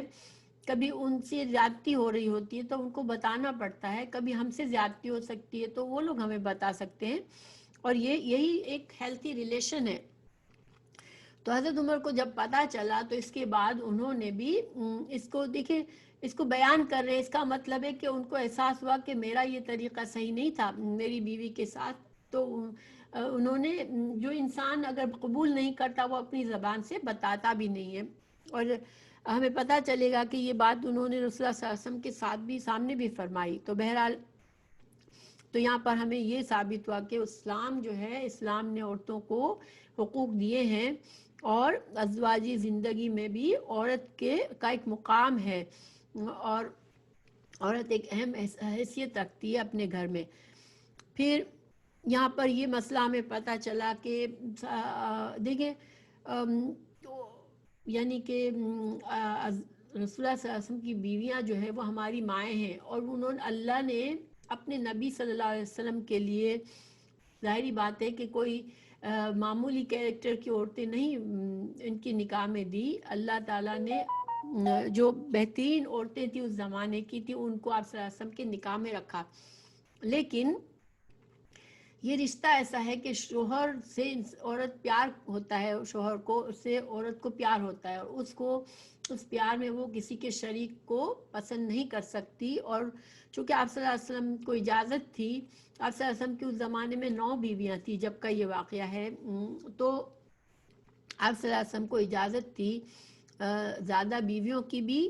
اور آپ صلی اللہ علیہ وسلم کو اللہ نے قرآن میں یہ اجازت دی تھی کہ آپ اپنی بیویوں سے کھل کے جو چاہے ایسے رویہ کرے. کیوں ایسا تھا کہ آپ صلی اللہ علیہ وسلم کا ایک بہت بڑی ذمہ داری تھی، آپ کا مشن بہت بڑا تھا، اور آپ کے اوپر اگر بیویوں کی چھوٹی چھوٹی باتوں پر اللہ تعالیٰ اگر جیسے آپ کو پتہ ہے کہ 4 بیویاں اجازت ہے، مگر 4 بیویوں کے لیے سختی بھی ہے کہ شوہر بہت انصاف کے ساتھ ان کو رکھے. آپ صلی اللہ علیہ وسلم پر کوئی پابندی نہیں تھی، مگر اس کے باوجود اب رسول اللہ صلی اللہ علیہ وسلم نے باریاں مقرر کی تھی سب کی، اور نان نفقہ وغیرہ میں سب کو برابر رکھا تھا. ہاں اب دل کا میلان انسان کا اگر کسی اور عورت کسی بیوی کے ساتھ زیادہ ہو تو یہ ایک باہمی تعلق ہوتا ہے، کیونکہ ہر عورت بھی الگ طریقے کی ہوتی ہے، اس کا انداز اور شوہر کے ساتھ معاملہ الگ ہوتا ہے، اس کا پیار الگ ہوتا ہے. تو ظاہری بات ہے کہ اگر خلوت میں اکیلے میں بیوی کسی بیوی سے زیادہ پیار اگر شوہر کا شو ہوتا ہے، شوہر کے معاملات ایسے ہیں، زیادہ لونگ ہے، تو اس میں اللہ تعالیٰ نے بھی پکڑ نہیں کی ہے. اور اس حدیث کی یہ دلیل ہے کہ اس میں آپ صلی اللہ علیہ وسلم کے سامنے جب حضرت عمر نے یہ بات کی تو وہ بھی مسکرا دیے کہ حضرت عائشہ آپ سے آپ کو زیادہ پیار ہے، تو انہوں نے یہ نہیں کہا نہیں نہیں ایسا نہیں ہے، بلکہ آپ مسکرا دیے. تو گویا کہ یہ بات جو ہے وہ امام بخاری نے باب باندھا ہے کتاب نکاح میں کہ شوہر جو ہے وہ بیوی زیادہ بیویاں ہوں تو ان میں نان نفقے میں اس کو برابری کرنی پڑے گی، اور وہ وقت دینے میں، یعنی کہ بیویوں کے لیے وقت مقرر کرنا اور بیویوں کے لیے ان کی ضروریات کا الاؤنس مقرر کرنا، اس میں مرد جو ہے وہ کمی کوتاہی نہیں کر سکتا، برابر برابر معاملہ کرے گا. لیکن الگ سے پرائیویٹلی جو آپس میں پیار کا ایک تعلق ہے وہ اگر کسی ایک عورت سے زیادہ ہے تو وہ ان کا باہمی تعلق ہے، اس پر اللہ نے اس کی پکڑ نہیں کی. تو یہ مسئلہ ثابت ہوا کہ برابری جو ہے وہ نان نفقے میں ہے اور وقت کے تقسیم میں ہے. باقی دل کے میلان پر گناہ نہیں ہے کہ اگر ایک عورت سے زیادہ پیار ہو. تو بہرحال اور نہ ہی ان احادیث سے امہات مومنین کی کوئی انسلٹ ہے، کیونکہ وہ اللہ کی بندیاں انسان تھیں اور یہ فطری جذبات ہیں، اور چونکہ ان کا مقام بڑا تھا، ان کی پکڑ بھی زیادہ تھی، تو اللہ تعالیٰ نے ان سے غلطی ہوئی تو فوراً سے ان کے لیے ناراضگی کا اظہار کیا اور ان کو تنبیہ دے دی. پھر اچھا، اب آپ صلی اللہ علیہ وسلم نے کیوں ایسا کیا تھا کہ آپ جو تھے وہ بیویوں سے الگ ہو گئے تھے؟ تو اس کو میں تھوڑا سا آپ کو بتاتی ہوں. اور اس کے بارے میں علماء نے 3 باتیں کہی ہیں، ٹھیک ہے، 3 واقعات بتائے ہیں. ایک واقعہ یہ تھا جس کے بارے میں سورہ تحریم کی پہلی آیت نمبر ہے، جس میں اللہ سبحانہ وتعالیٰ نے فرمایا کہ اے نبی آپ نے اللہ کی حلال کی ہوئی چیز کو اپنے اوپر کیوں حرام کیا؟ کیا آپ اپنی بیویوں کو خوش کرنا چاہ رہے ہیں؟ یعنی اللہ تعالیٰ ناراض ہوا رسول اللہ صلی اللہ علیہ وسلم سے اس بات پر. تو اللہ تعالیٰ رسول اللہ صلی اللہ علیہ وسلم نے کیا چیز حرام کی تھی اپنے اوپر؟ تو اس کے بارے میں 2 واقعات ہیں. ایک یہ کہ آپ صلی اللہ علیہ وسلم نے شہد کو اپنے اوپر حرام کرنے کی قسم کھائی تھی اپنی کسی بیوی کو منانے کے لیے. وہ ناراض ہوئی تو ان کو منانے کے لیے شہد کو حرام کیا تھا اپنے اوپر. دوسرا واقعہ یہ بتایا جاتا ہے کہ حضرت آپ کی لونڈی تھی ماریہ قبطیہ، جس سے حضرت ابراہیم علیہ السلام پیدا ہوئے تھے، آپ کے بیٹے، آخری بیٹے، جو کہ بچپن ہی میں انتقال کر گئے. تو ماریہ قبطیہ کے ساتھ آپ صلی اللہ علیہ وسلم نے کچھ وقت گزارا، اور وہ دن کسی بیوی کی باری تھی، وہ موجود نہیں تھی. آپ صلی اللہ علیہ وسلم نے تو اپنی لونڈی ماریہ قبطیہ کے وقت گزار دیا ان کے ساتھ. اور پھر جب بیوی کو معلوم ہوا تو وہ ناراض ہوئی، تو آپ صلی اللہ علیہ وسلم نے اس لونڈی کو اپنے اوپر حرام کرنے کا وعدہ کر لیا. تو اب یہ دونوں میں سے کوئی بھی واقعہ ہو سکتا ہے یا یہ دونوں ہی ہو سکتے ہیں، ٹھیک ہے، کیونکہ یہ واقعات صحیح ہیں، ایسے ہوا تھا سب کچھ. تو اب پھر تیسرا واقعہ جو ان آیات اس معاملے کے اس واقعے کے بارے میں بتایا جاتا ہے وہ یہ ہے کہ ایک دن رسول اللہ جب اللہ تعالیٰ نے مسلمانوں کو بہت سی فتوحات دی اور مال غنیمت آیا، تو انصار اور مہاجر کی عورتوں کے پاس نان نفقہ زیادہ آنے لگا، لیکن رسول اللہ صلی اللہ علیہ وسلم نے اپنی بیویوں کو زیادہ نہیں دیا تھا. تو اس پر ساری بیویاں جمع ہوئی اور آپ سے ناراض ہوئی کہ آپ ہمارا نان نفقہ بڑھائیں. مگر آپ صلی اللہ علیہ وسلم، چونکہ ہم نے خمس کے بھی حدیث پڑھی تھی کہ آپ صلی اللہ علیہ وسلم اپنے پاس بہت بیسک ضرورت کا سامان رکھ کر باقی سارا مسلمانوں کی اصلاح کے لیے خرچ کر دیتے تھے. تو اپنی بیویوں کو لیے ان کے پاس تھا نہیں کہ وہ کچھ دیتے، اور وہ بیویاں جب سب ناراض ہوئی تو آپ صلی اللہ علیہ وسلم بہت رنجیدہ ہوئے، اور آپ صلی اللہ علیہ وسلم نے سب سے 1 مہینے کے لیے جدائی اختیار کر لی، اور آپ نے ایک طرح سے قسم کھا لی کہ میں 1 مہینے تک کسی سے بھی نئی بات، کسی کے پاس نہیں جاؤں گا، اور آپ بالا خانے میں چلے گئے، مسجد میں ایک بالا خانہ تھا وہاں پر آپ شفٹ ہو گئے۔ اب لوگوں کو معلوم نہیں تھا، یہ پہلی بار ایسا ہوا تھا، تو تمام لوگ، اور اس زمانے میں بعض لوگ یہی سمجھتے تھے کہ شوہر اگر علیحدگی اختیار کر لیتا ہے اس کا مطلب ہے وہ بیوی کو طلاق دے دیتا ہے، تو یہ سارے معاملات تھے، اس وجہ سے سارے لوگ جو ہے یہی سمجھے کہ آپ صلی اللہ علیہ وسلم نے طلاق دے دی ہے، اور اسی وجہ سے ایک بہت ہی غم کا ماحول ہو گیا تھا، کیونکہ آپ صلی اللہ علیہ وسلم کی ناراضگی اور آپ صلی اللہ علیہ وسلم کا رنج اور دکھ جو ہے وہ صحابہ کرام کے لیے بہت عظیم حیثیت رکھتا تھا، کہ وہ کبھی سوچ بھی نہیں سکتے تھے کہ آپ صلی اللہ علیہ وسلم کو کوئی تکلیف دی جائے، کیونکہ ان کو پتا تھا کہ اگر آپ کو کوئی تکلیف دے گا تو وہ اللہ اس سے ناراض ہوگا اور اللہ اس کو عذاب دے گا۔ تو ان کو جب اسی وجہ سے حضرت عمر اتنے پریشان ہو گئے کہ میری بیٹی اللہ کی ناراضگی مول لے رہی ہے، اپنے شوہر اور نبی صلی اللہ علیہ وسلم کی ناراضگی مول لے رہی ہے، تو یہ تو برباد ہو جائے گی، اس وجہ سے وہ پریشان ہو گئے تھے۔ تو اب واقعات کی تفصیلات تفسیر کی بکس میں ہے، اب میں بہت زیادہ ڈیٹیل اس لیے نہیں کر رہی ہوں کہ انشاءاللہ اس کی اہمیت نہیں ہے کہ کیا کیا ہوا تھا، بات یہ ہے کہ ایسا ہوا تھا اور اس وجہ سے آپ صلی اللہ علیہ وسلم الگ ہوئے تھے۔ اب یہ بیچ کا ٹکڑا حضرت ابن عباس کو سمجھایا حضرت عمر نے رضی اللہ عنہ نے، اور پھر اپنے دل کی ایک اور ڈر بتایا کہ ان دنوں مجھے ایک ڈر تھا، ہم سب کو مسلمانوں کو ڈر تھا کہ غسان کا جو بادشاہ ہے وہ فوجی تیاری کر رہا ہے اور مسلمانوں پر حملہ کرنا چاہ رہا ہے۔ تو جب انصاری بھاگ کر آیا اور دروازہ کھٹکھٹایا تو حضرت عمر کو کیا ڈر لگا کہ وہ فوج آ گئی ہے، حملہ کر دیا ہے مدینہ پر غسان کے بادشاہ نے۔ مگر انصاری سے پوچھا تو انصاری نے کہا نہیں نہیں، اس سے بھی ذرا بڑا معاملہ ہو گیا ہے، یعنی کہ دیکھیں کمپیئر کریں، مدینہ پر حملہ ہو جائے اتنی بڑی فوج کا، وہ بڑی بات ہے، یا آپ صلی اللہ علیہ وسلم کا اپنی بیویوں کو طلاق دینا۔ مگر چونکہ صحابہ کرام کے لیے رسول اللہ صلی اللہ علیہ وسلم کی ہستی سب سے زیادہ اہمیت رکھتی تھی، اور آپ کی کسی بات میں رنجیدگی اور آپ کی زندگی میں کوئی بڑا معاملہ ہو جانا تمام صحابہ کے لیے بہت تکلیف دہ تھا۔ اسی لیے جب یہاں پر اب دیکھیں حضرت عمر بیان کرتے ہیں کہ جب ہمیں معلوم ہوا تھا کہ ملک غسان ہم پر حملہ کرنے کے لیے فوجی تیاری کر رہا ہے، میرے انصاری ساتھی اپنی باری پر مدینہ منورہ گئے تھے اور رات گئے، واپس آئے اور میرے دروازے پر بڑی زور زور سے دستک دی، اور انہوں نے کہا کیا عمر گھر میں ہے؟ میں گھبرا کر باہر نکلا تو انہوں نے کہا آج تو بہت بڑا حادثہ ہو گیا۔ میں نے کہا کیا بات ہوئی، کیا غسانی چڑھ آئے؟ یعنی حضرت عمر یہاں بتا رہے کہ مجھے کیا فکر ہوئی کہ غسان کے بادشاہ نے حملہ کر دیا ہے۔ انہوں نے کہا نہیں، حادثہ اس سے بھی بڑا ہے۔ دیکھیں اب اس سے بھی بڑی بات ہے، یہ بہت سوچنے والی بات ہے۔ انہوں نے کہا کہ اس سے بھی زیادہ خوفناک بات ہے، حضور اکرم صلی اللہ علیہ وسلم نے ازواج مطہرات کو طلاق دے دی ہے۔ تو فوراً کیا ہوا، حضرت عمر پریشان ہو گئے۔ میں نے کہا کہ حبشہ تو خاسر و نامراد ہو گئے، انہیں اپنی بیٹی کی بربادی پر فکر ہو گئی کہ یہ کیا ہو گیا، یہ تو اللہ کے رسول ناراض ہو گئے میری بیٹی سے۔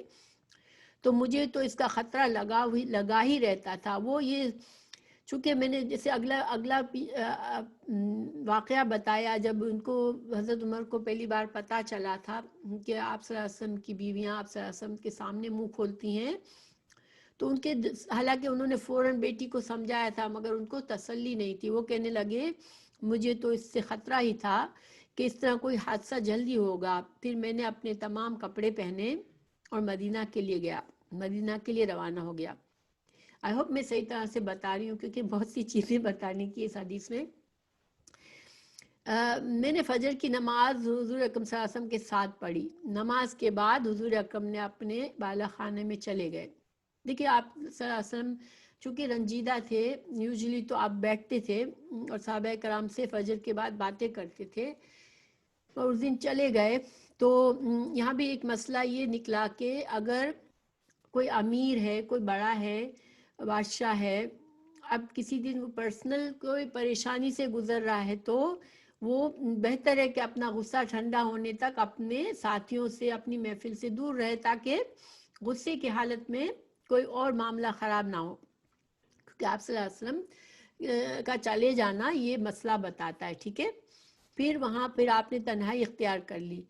پھر میں حفصہ کے پاس گیا، یعنی جب حضرت عمر نے دیکھا کہ حضرت رسول اللہ صلی اللہ علیہ وسلم نے تو بات نہیں کی، چلے گئے، وہ اپنی بیٹی کے پاس گئے.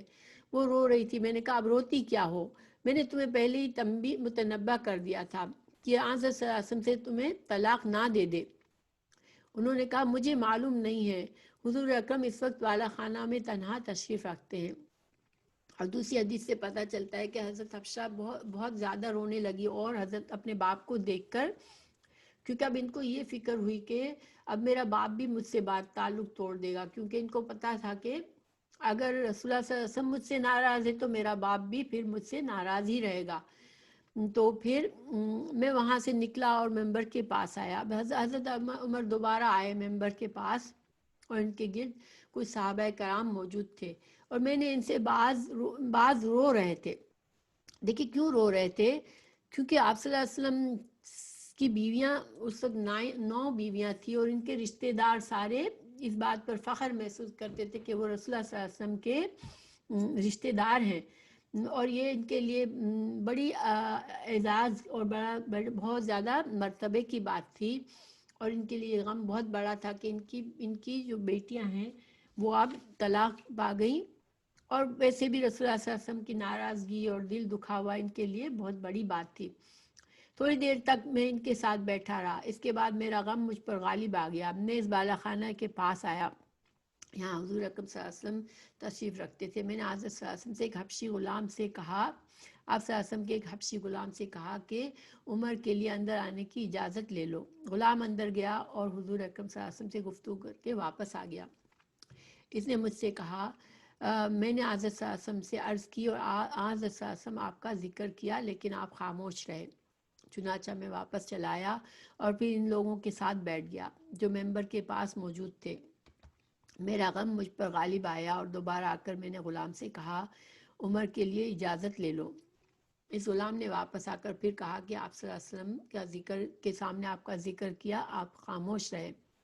ٹھیک ہے، اگر آپ صلی اللہ علیہ وسلم خاموش نہ رہتے اور بول دیتے کہ عمر سے مجھے بات نہیں کرنی، پھر حضرت عمر کے پاس گنجائش نہیں تھی کہ وہ بار بار جاتے. ٹھیک ہے، تو حضرت عمر بار بار جا رہے تھے کیونکہ آپ صلی اللہ علیہ وسلم صرف خاموش رہتے تھے. پھر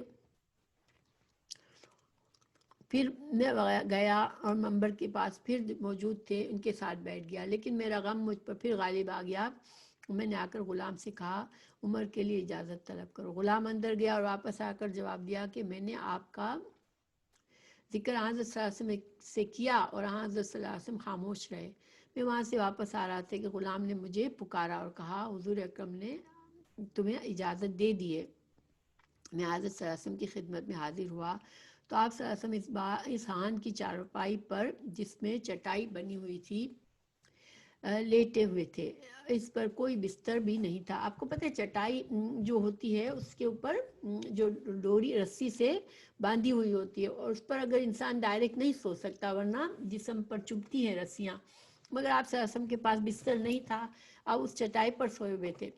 جس تکیے پر آپ ٹیک لگائے ہوئے تھے اس میں چھال بھری ہوئی تھی. تکیہ بھی کمفرٹیبل نہیں تھا، بستر بھی کمفرٹیبل نہیں تھا. میں نے حضور صلی اللہ علیہ وسلم کو سلام کیا اور کھڑے ہی کھڑے عرض کیا یا رسول اللہ صلی اللہ علیہ وسلم، کیا آپ نے اپنی ازواج کو طلاق دے دی ہے؟ حضور صلی اللہ علیہ وسلم نے میری طرف نگاہ اٹھائی اور فرمایا نہیں. میں خوشی کی وجہ سے کہ اٹھا. اللہ اکبر. یہاں پر آپ صلی اللہ علیہ وسلم کی سادگی کا پتہ چلتا ہے کہ آپ اتنی بے سر و سامانی کے حالت میں پورا مہینہ رہے تھے.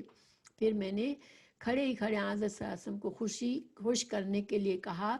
دیکھیں آپ صلی اللہ علیہ وسلم کو رنجیدہ دیکھ کر حضرت عمر فاروق کو اتنی ہمت نہیں ہوئی کہ جا کے بیٹھ جاتے ان کے پاس. ٹھیک ہے، وہ کھڑے ہی رہے، اور پھر وہ چاہ رہے تھے کہ ان کا موڈ کی تبدیل کرنے کے لیے چھوٹی چھوٹی باتیں کروں تاکہ وہ خوش ہو جائے. تو انہوں نے کہا، میں آپ صلی اللہ علیہ وسلم کو خوش کرنے کے لیے کہا کہ یا رسول اللہ، آپ صلی اللہ علیہ وسلم کو معلوم ہے ہم قریش کے لوگ عورتوں پر غالب رہا کرتے تھے، پھر جب ہم مدینہ آئے تو یہاں کے لوگوں پر ان کی عورتیں غالب تھیں۔ حضرت صلی اللہ علیہ وسلم مسکرا دیے۔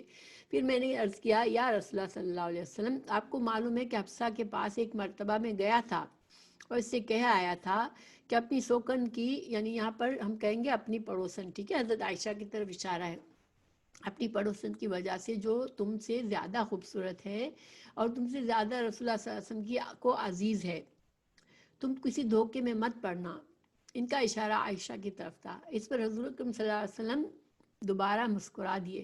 دیکھیں یہاں پر آپ کا مسکرانا یہ بتا رہا ہے کہ حضرت رسول اللہ صلی اللہ علیہ وسلم کو عائشہ سے زیادہ پیار تھا، ٹھیک ہے، اور اس میں کوئی خرابی نہیں ہے کیونکہ آپ نے معاملات سب میں برابر کرتے تھے آپ۔ میں نے جب حضرت صلی اللہ علیہ وسلم کو مسکراتے ہوئے دیکھا تو پھر بیٹھ گیا۔ اب حضرت عمر کو تسلی ہو گئی کہ آپ صلی اللہ علیہ وسلم کا موڈ اب ٹھیک ہو گیا ہے، تو اب جا کر بیٹھے۔ پھر نظر اٹھا کر میں نے حضرت صلی اللہ علیہ وسلم کے کمرے کا جائزہ لیا۔ اللہ کی قسم میں نے حضرت صلی اللہ علیہ وسلم کے گھر میں کوئی ایسی چیز نہیں دیکھی جس پر نظر رک سکتی تھی، سوائے 3 چمڑوں کے جو وہاں موجود تھے۔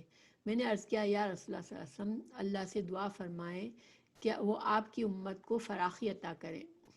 فارس اور روم کے کو فراخی اور وسعت حاصل ہے اور انہیں دنیا دی گئی ہے، حالانکہ وہ اللہ کی عبادت نہیں کرتے۔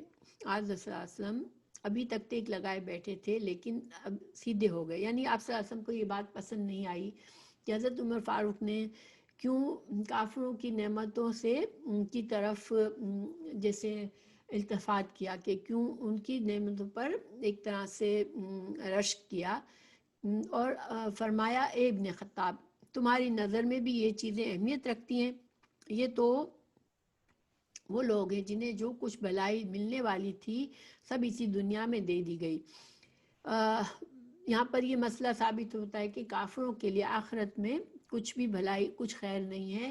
ان کو اگر دنیا میں کچھ نعمتیں ملتی ہیں تو یہ اللہ نے ان کو اپنی رحمت سے دی ہوئی ہیں دنیا میں ان کے فائدے کے لیے یا ان کے اچھے کاموں کے بدلے میں، لیکن آخرت میں ان کو کچھ نہیں ملے گا۔ میں نے عرض کیا یا رسول اللہ صلی اللہ علیہ وسلم، میرے لیے اللہ سے مغفرت کی دعا کیجیے۔ اب حضرت عمر کو احساس ہوا کہ مجھ سے غلط بات ہو گئی ہے، مجھے کافروں کی شان شوکت پر مجھے رشک نہیں کرنا چاہیے تھا، تو فوراً سے انہوں نے ندامت کا احساس ہوا اور مغفرت کے لیے دعا کے لیے ریکویسٹ کی رسول اللہ صلی اللہ علیہ وسلم سے۔ میں نے دنیاوی شان و شوکت کے متعلق یہ غلط خیال دل میں رکھا۔ تو یہاں بھی یہ مسئلہ ثابت ہوا کہ انسان کو دوسروں کی نعمتوں پر جو ہے وہ نظر نہیں رکھنی چاہیے۔ اللہ نے ہمیں جو کچھ دیا ہمیں اس پر قناعت اور شکر کرنا چاہیے۔ چنانچہ حضور اکرم نے اپنی ازواج کو اسی وجہ سے 29 دن تک الگ رکھا، وہ مہینہ 29 دن کا تھا۔ حضرت حفصہ نے حضرت صلی اللہ علیہ وسلم کا راز عائشہ سے کہہ دیا تھا۔ اب راز کیا تھا کہ جب آپ صلی اللہ علیہ وسلم نے اپنے اوپر وہ چیز حرام کی، شہد یا پھر وہ لونڈی، تو آپ صلی اللہ علیہ وسلم نے حضرت حفصہ کے سامنے کی تھی اور حضرت حفصہ سے کہا تھا کہ یہ بات اپنے حد تک رکھنا، مگر انہوں نے حضرت عائشہ کو بتا دیا تھا۔ وہ بڑا فخر محسوس کر رہی تھی کہ مجھے رسول اللہ صلی اللہ علیہ وسلم اتنا پیار کرتے ہیں کہ مجھے منانے کے لیے آپ نے شہد کو اپنے اوپر حرام کر لیا یا آپ نے اپنی لونڈی کو اپنے اوپر حرام کر لیا۔ تو ان کو اتنی خوشی ہوئی کہ وہ اپنے حضرت عائشہ کو بتا دیا انہوں نے جا کر۔ اللہ تعالیٰ نے سورہ تحریم میں بتایا کہ اللہ نے یہ بات وحی کے ذریعے رسول اللہ صلی اللہ علیہ وسلم کو بتا دی کہ آپ کی بیوی نے آپ کا راز فاش کر دیا ہے۔ تو دیکھیں راز کو فاش کرنا ایک گناہ ہے۔ ہمیں اگر کوئی راز بتاتا ہے تو یہ ایک امانت ہے، اور اگر اس پر ہم اس کے راز کو فاش کرتے ہیں تو اس پر اللہ کی ناراضگی ہو سکتی ہے، اس لیے ہمیں یہ امانت کا خیال رکھنا چاہیے۔ پھر جب اللہ تعالیٰ نے حضرت صلی اللہ علیہ وسلم پر عتاب کیا، تو جب اللہ تعالیٰ نے جب یہ نازل فرمائی کہ یہ نبی آپ نے ایسا کیوں کیا، آپ نے اپنی بیویوں کو خوش کرنے کے لیے حلال کو حرام کر دیا، تو آپ صلی اللہ علیہ وسلم کو بہت دکھ ہوا کہ اللہ مجھ سے ناراض ہوا ہے۔ اس وجہ سے آپ صلی اللہ علیہ وسلم اپنی بیویوں سے الگ ہو گئے تھے، ٹھیک ہے۔ یہ وجہ تھی کہ آپ صلی اللہ علیہ وسلم کے لیے بہت ہی دکھ کی بات تھی کہ میری بیویوں نے مجھے ایسی سچویشن میں ڈالا کہ میں نے وہ بات کہہ دی جس سے اللہ مجھ سے ناراض ہو گیا۔ تو آپ ایکچولی اپنی بیویوں سے الگ ہوئے تھے، مگر ان کو فکر اللہ کی ناراضگی کی تھی، اس لیے ایسا کیا تھا۔ پھر جب 29 راتیں گزر گئی تو حضور اکرم صلی اللہ علیہ وسلم عائشہ کے گھر تشریف لائے اور آپ سے ابتدا کی۔ اچھا، اس دوران میں اللہ تعالیٰ نے سورہ احزاب کی آیات 20 اور 29 نازل فرمائی رسول اللہ صلی اللہ علیہ وسلم پر، جس میں اللہ تعالیٰ نے حکم دیا آپ صلی اللہ علیہ وسلم کو، اے نبی صلی اللہ علیہ وسلم اپنی بیویوں سے کہہ دو کہ اگر دنیا کی زندگی اور زینت چاہتی ہو تو آؤ میں تمہیں کچھ دے دلا دوں اور تمہیں اچھائی کے ساتھ رخصت کر دوں، اور اگر تمہاری مراد اللہ اور اس کے رسول اور آخرت کا گھر ہے تو یقین مانو کہ تم میں سے نیک کام کرنے والیوں کے لیے اللہ تعالیٰ نے بہت زبردست اجر رکھ دی ہے۔ تو یہ آیات پڑھی آپ صلی اللہ علیہ وسلم نے حضرت عائشہ پر کے پاس آ کر، اور حضرت عائشہ کو سمجھایا کہ اچھا یہاں پر ایک اور مسئلہ بھی ہے۔ حضرت عائشہ کے پاس جب آئے تو حضرت عائشہ نے ان سے کہا، یا رسول اللہ صلی اللہ علیہ وسلم آپ نے قسم کھائی تھی کہ ہمارے یہاں 1 مہینے تک تشریف نہیں لائیں گے، اور ابھی تو 29 دن ہی ہوئے ہیں، تو اگر کیوں بتایا حضرت عائشہ نے کہ ان کو فکر ہوئی کہ آپ صلی اللہ علیہ وسلم کہیں قسم نہ توڑ دیں، اور قسم توڑنا بھی ایک گناہ ہے اسلام میں۔ تو اس سے مسئلہ یہ نکالا علماء نے کہ اگر کسی نے قسم کھائی اور غلطی سے توڑ دے قسم، تو کوئی اس کو یاد دلا دے کہ تم اپنی قسم تم نے کھائی ہے تو قسم نہ توڑو، ٹھیک ہے۔ تو میں تو ایک ایک دن گن رہی تھی، یعنی حضرت عائشہ پریشان تھی، سخت پریشان تھی، مگر ان کو یہ فکر ہوئی کہ کہیں رسول اللہ صلی اللہ علیہ وسلم نے اپنی قسم تو نہیں توڑ دی، 1 مہینے کا وعدہ کر کے 29 دن میں آ گئے۔ حضور اکرم صلی اللہ علیہ وسلم نے فرمایا یہ مہینہ 29 دن کا ہے، کیونکہ اسلامک مہینے مون سے چلتے، اس لیے 29 دن کا بھی ہوتا ہے۔ حضرت عائشہ نے بیان کیا کہ پھر اللہ تعالیٰ نے آیت تخیر نازل کی۔ آیت تخیر وہی آیت ہے سورہ احزاب کی آیت نمبر 28-29۔ تو رسول اللہ صلی اللہ علیہ وسلم نے تمام ازواج کے سامنے یہ آیت پڑھی اور ان کو باری باری یہ ذکر کر کے ان کو چوائس دی۔ تو حضرت عائشہ نے سب سے پہلے آپ صلی اللہ علیہ وسلم ہی کو چوز کیا، اور انہوں نے کہا کہ میرے لیے آپ اللہ اور اللہ کا رسول ہی کافی ہے، مجھے دنیا کی چیزیں نہیں چاہیے۔ تو اس طرح ساری بیویوں نے یہی کہا۔ پھر دیکھیں سورہ احزاب میں ان آیات کے بعد جو آیات ہیں، پھر آپ صلی اللہ علیہ وسلم کو حکم دیا گیا تھا کہ اب آپ ان عورتوں کے علاوہ اب آپ نہ ان کو اب طلاق دے سکیں گے کبھی، اور نہ ان کے علاوہ کسی اور بیوی سے نکاح کریں گے، یا آپ کی دنیا اور آخرت میں جنت میں یا آپ کی بیویاں ہوں گی۔ تو آپ صلی اللہ علیہ وسلم کے ازواج کے لیے ایک بہت بڑی جنت کی ایک طرح سے خوشخبری تھی، مگر ساتھ ہی ان کے لیے یہ کنڈیشنز تھی کہ رسول اللہ صلی اللہ علیہ وسلم کے بعد بھی وہ اب کسی اور مرد سے نکاح نہیں کریں گی، اور انہوں نے ان کو جو بھی ان کو اللہ تعالیٰ کی طرف سے احکامات تھے دین کا علم سیکھیں اور سکھائیں اور اپنے گھروں میں رہیں، تو انہوں نے یہ سارا فالو کیا۔ تو الحمدللہ یہ ہماری حدیث پوری ہوئی۔ بہت ساری باتیں تھیں ابھی بھی بہت سی ہیں، لیکن انشاءاللہ میں جتنا بتا چکی اتنا ابھی کے لیے ہم رکھیں گے۔ صرف میں آپ کو کوئکلی بتا دیتی ہوں کہ امام بخاری نے اس حدیث کو کتاب الظلم میں ذکر کیا ہے، اور چونکہ آپ صلی اللہ علیہ وسلم کی بیویوں نے جو آپ صلی اللہ علیہ وسلم کے راز کو فاش کیا، تو اس وجہ سے ان کے اور جو مذمت اللہ تعالیٰ نے ان کی فرمائی کہ تم میرے نبی کے خلاف اگر تم ایک دوسرے کے ساتھ پلاننگ کرو گی تو اللہ اور اللہ کے رسول اور فرشتے اور جبرائیل اور تمام مسلمان رسول اللہ صلی اللہ علیہ وسلم کے مددگار ہیں۔ تو اس لیے امام بخاری نے ظلم کی مذمت کے لیے اس حدیث کو لائے ہیں۔ پھر کتاب التفسیر میں تین جگہ پر سورہ تحریم کی 3 آیات کی تفسیر کے لیے لائے ہیں۔ پھر کتاب النکاح میں یہ مسئلہ ثابت کیا ہے کہ آدمی کو اپنی بیوی بیٹی کو سمجھانا چاہیے اگر وہ اپنی شوہر کے ساتھ زیادتی کر رہی ہو تو۔ اور پھر کتاب النکاح میں دوسری بار یہ مسئلہ ثابت کیا ہے کہ مرد جو ہے وہ اگر ایک بیوی سے محبت زیادہ کرتا ہے تو گناہ نہیں ہے، مگر اس کو نان نفقہ اور اس کو وقت کی تقسیم میں انصاف کرنا ہوگا۔ پھر کتاب التفسیر میں سورہ تحریم کی آیت نمبر 3 میں کی وضاحت کے لیے اس کو لائے ہیں کہ جب آپ صلی اللہ علیہ وسلم نے اپنی بیوی سے ایک بات کہی تھی کہ تم اس بات کو کسی سے نہیں کہنا، لیکن پھر انہوں نے جب کہہ دیا دوسری بیوی سے تو اللہ نے وحی کے ذریعے ان کو بتا دیا. تو بہرحال یہ سارے مختلف مقامات پر یہ حدیث آئی ہے. تو انشاءاللہ اللہ تعالی ہمیں سمجھنے اور سوچنے اور اس پر عمل کرنے کی توفیق دے. اس میں ہمارے لیے بہت سی سوچنے کی باتیں ہیں، اور ہمیں یہ سیکھنا ہے اس میں کہ دیکھیں جتنا اللہ بڑا رتبہ کسی کو دیتا ہے اس کی ذمہ داری بھی بڑی ہوتی ہے. دین کا سیکھنا ضروری ہے، لیکن دین کے ساتھ ذمہ داریاں بھی ہے کہ ہم دوسروں کے حقوق کا خیال رکھیں، اور جو بھی ہمیں ہماری شریعت میں جن چیزوں سے منع کیا ان سے ہم بچیں. اور دوسری بات یہ کہ امہات مومنین جو ہیں وہ ہمارے لیے ہماری مائیں ہیں، ان کی عزت ہمارے دل میں. ہم کبھی یہ نہیں سوچیں گے کہ انہوں نے ایسے کیوں کیا، کیونکہ ایک فطری جذبے کے تحت انہوں نے کیا، لیکن چونکہ ان کا رتبہ اتنا بڑا تھا کہ اللہ تعالیٰ نے قرآن میں ہی ان کو ڈانٹ دیا. جیسے یعنی ایک طرح سے ساری قیامت تک ان کی یہ بات امت کو پتہ چلے گی.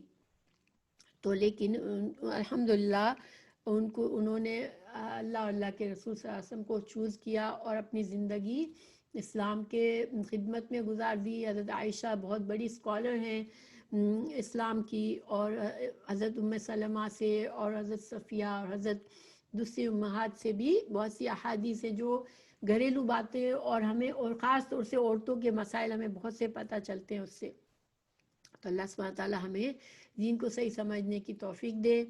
اور جو مجھے اللہ تعالیٰ مجھے بھی معاف کرے میں غلطی ہوئی ہو تو، اور میری آئی ہوپ کہ انشاءاللہ باتیں کلیئر ہوں گی. تو جزاک اللہ خیر. ہم یہاں پہ اسٹاپ کرتے ہیں. تو آپ لوگ کوئی کویسچن ہے تو پوچھ